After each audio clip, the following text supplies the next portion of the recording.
জয়ের পর মাঠেই চোখের জল ধরে রাখতে পারলেন না কেএল রাহুল।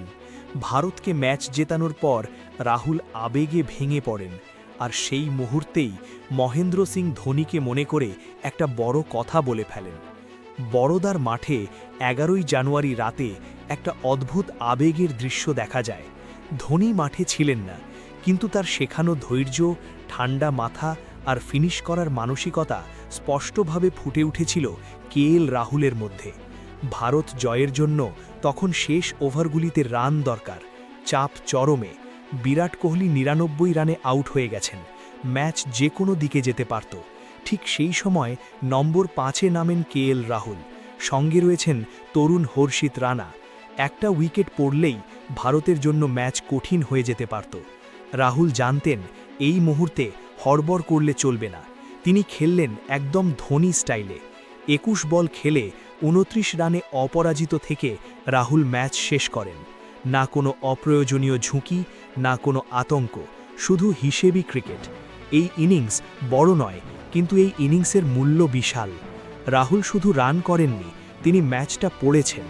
যখন হর্ষিত রানা রান করতে পারছিলেন, রাহুল স্ট্রাইক দিয়েছেন, নিজে অ্যাঙ্কারের ভূমিকা নিয়েছেন, রান রেট নিয়ন্ত্রণে রেখেছেন। 49তম ওভারে যখন জয়ের জন্য অল্প রান দরকার, রাহুল আকাশে শট মারেননি, গ্যাপ খুঁজেছেন। ক্লাসিক্যাল শটে একটা বাউন্ডারি মেরে ম্যাচ শেষ করেছেন। ম্যাচ শেষ হওয়ার পরেও রাহুল কোনো বাড়তি উদযাপন করেননি। হেলমেট খুলে চুপচাপ আকাশের দিকে তাকিয়েছিলেন। আর ঠিক তখনই ক্যামেরায় ধরা পড়ে সবচেয়ে আবেগঘন মুহূর্ত। হর্ষিত রানা দৌড়ে এসে রাহুলকে জড়িয়ে ধরেন। রাহুলের চোখ লাল, গ্লাভস দিয়ে চোখের জল মুছছেন তিনি। এই কান্না শুধু আনন্দের নয়, এই কান্নার মধ্যে লুকিয়েছিল গত কয়েক বছরের সব চাপ। 2023 বিশ্বকাপ ফাইনালের হার, চোট, ফর্ম নিয়ে প্রশ্ন, স্ট্রাইক রেট নিয়ে সমালোচনা, দল থেকে বাদ পড়ার আলোচনা, সব কিছুর জবাব যেন এই এক ইনিংসেই দিয়ে দিলেন রাহুল।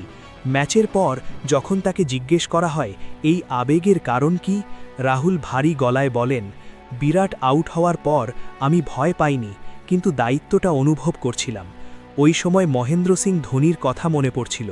মাহি ভাই সবসময় বলতেন, যতক্ষণ তুমি ক্রিজে আছো ম্যাচ শেষ হয়নি, গেমকে ডিপে নিয়ে যাও, বোলার নিজেই ভুল করবে।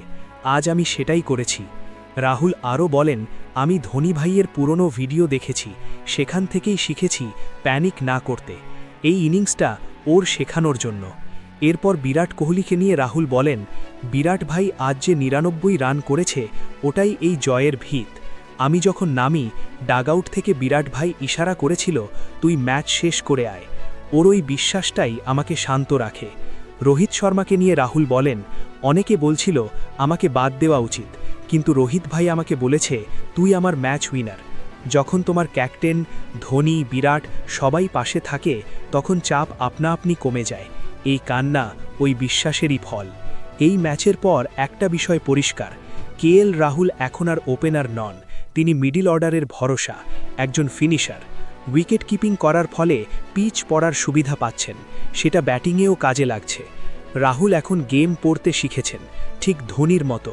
এই ইনিংসের পর সোশ্যাল মিডিয়ায় রাহুলকে নিয়ে আলোচনা বদলে গেছে। যারা কাল পর্যন্ত ট্রোল করত, তারাও আজ প্রশংসা করছে। অনেকে লিখছে, ধোনির পর ফিনিশার পাওয়া যাবে না ভেবেছিলাম, রাহুল আবার আশা দেখালো। এই ম্যাচে কেএল রাহুল শুধু রান করেননি, তিনি চরিত্র দেখিয়েছেন। ধোনির শেখানো ধৈর্য, রোহিতের বিশ্বাস, বিরাটের ভরসা, সব মিলিয়ে এই ইনিংসটা হয়ে উঠেছে একটা আবেগের গল্প।